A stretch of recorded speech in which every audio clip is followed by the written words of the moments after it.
Welcome to the 700 Club. Iran and its proxies continue to threaten revenge against Israel for the attack on its operatives. They're also hinting that the United States may also be a target. Israel is bracing for a retaliatory strike.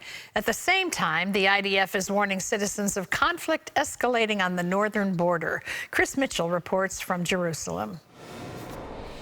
Iran's supreme leader Ayatollah Khamenei vowed Israel would pay for the attack against its operatives.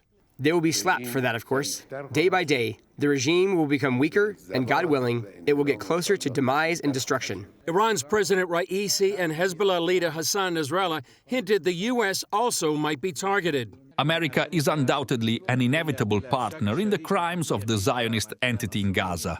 The enemy will be defeated, as well as all who stand behind this enemy. Iran may view the upcoming Al-Quds Day as a time to retaliate. On the last Friday of Ramadan, Iranians chant death to Israel and demand the end of the so-called Israeli occupation of Palestine. Anticipating the threat, the IDF is increasing its air defenses and canceling vacations for all military pilots and calling up air defense troops for duty. As the country raises its defenses, it's also preparing to go on offense. Israeli media is reporting the IDF will launch a media campaign to prepare the civilian population for an escalation in the north. With the country on heightened alert, Benny Gantz is calling on his rival, Prime Minister Benjamin Netanyahu, to agree to new elections in September, 2 years ahead of schedule. I believe that the Israeli society needs to renew its contract with its leadership.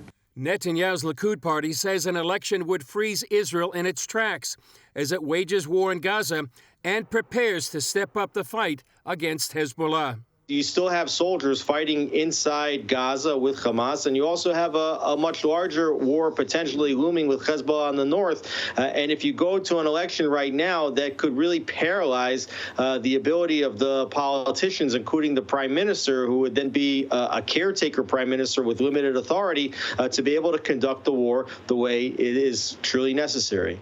As the Israeli government deals with the fallout after the accidental killing of 7 international aid workers in Gaza, Netanyahu and President Biden are scheduled to speak by phone today.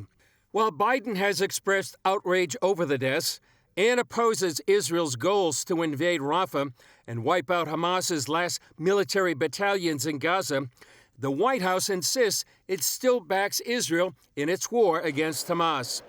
Chris Mitchell, CBN News, Jerusalem.